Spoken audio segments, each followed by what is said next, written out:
আজকে বিগত প্রায় 2 ঘন্টা আগে আমরা দেখেছি, আপনার সাংবাদিক সাহেবরাও দেখেছেন যে জিসানকে যখন আদালতে ঢুকানো হয়, সবাই বলছে আদালতে তাকে ঢুকানো হয়েছে।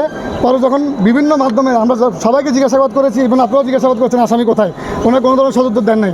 যখনই আপনার সাংবাদিকরা যখন একটা লাইভ নিউজ করেছেন যে আসামি জিসান কোথায়, আদালত যাওয়ার পরে আসামি জিসানকে খুঁজে পাওয়া যাচ্ছে না, ঠিক তখন কিছুক্ষণ পরে আমি মাননীয় আদালত যে 4 নং যে 409 যে আমলি আদালতের আমাদের সিনিয়র জুডিশিয়াল ম্যাজিস্ট্রেট জনাব তৈবুদ্দিন আহমেদ স্যারের সাথে আমি দেখা করেছি।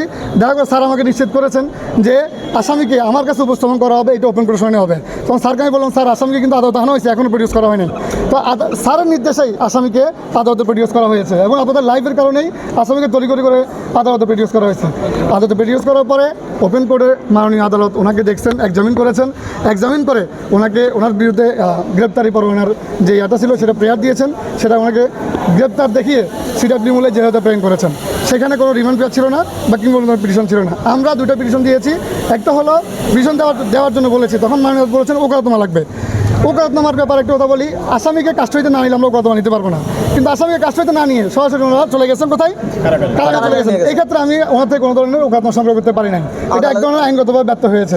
আর দ্বিতীয় কথা হলো আমরা ওনার সুস্থতা এবং ওনার সাথে কথা বলার জন্য একটা অনুমতি প্রার্থনা করেছি।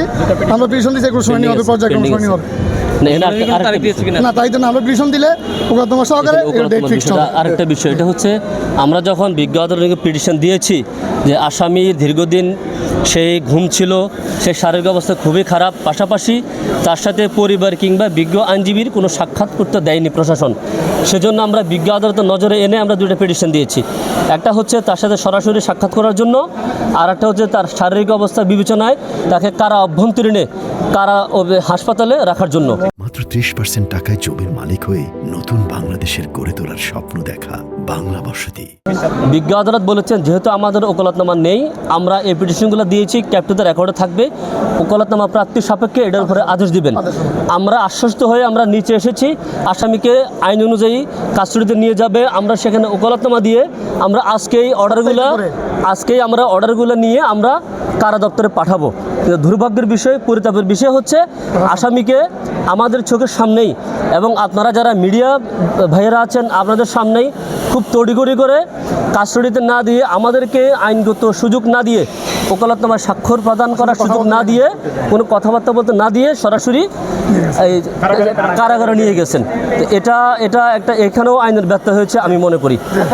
জি, আমরা দেখলাম যে ডিবি পুলিশ আজকে খুবই দ্রুত গতিতে এবং হচ্ছে গণমাধ্যম কর্মীদেরকেও ধাক্কা দিয়ে ফেলে দিয়ে তারা আসামিকে দ্রুত গতিতে সেখান থেকে নিয়ে গেছে। এবং হচ্ছে যে আপনারা বললেন যে আপনাদের সঙ্গে কথা বলার সুযোগ দেওয়া হয়নি, এটা কি আপনাদের আইনগত অধিকার লঙ্ঘিত হয়েছে বলে মনে করেন কিনা? আমরা মনে করি প্রত্যেকটা নাগরিক যখন আসামি অ্যারেস্ট হয় তার আইন অনুযায়ী, সংবিধান অনুযায়ী পরিবার এবং আইনজীবীর সাথে সাক্ষাৎ করতে দেওয়া এটা আইনগত বৈধ অধিকার, এখানেও আমাদেরকে বঞ্চিত করা হয়েছে। পাশাপাশি এই আসামিকে যখন বিজ্ঞ আদালতে আনা হয়েছিল, যখন আমরা দীর্ঘ 2 ঘন্টা অধিক সময় আমরা যখন কোথাও পাইনি, তখন আপনাদের মাধ্যমে দেশবাসীকে আমরা জানিয়েছি। এর পরবর্তী সময়ে আসামিকে প্রডিউস করা হয়।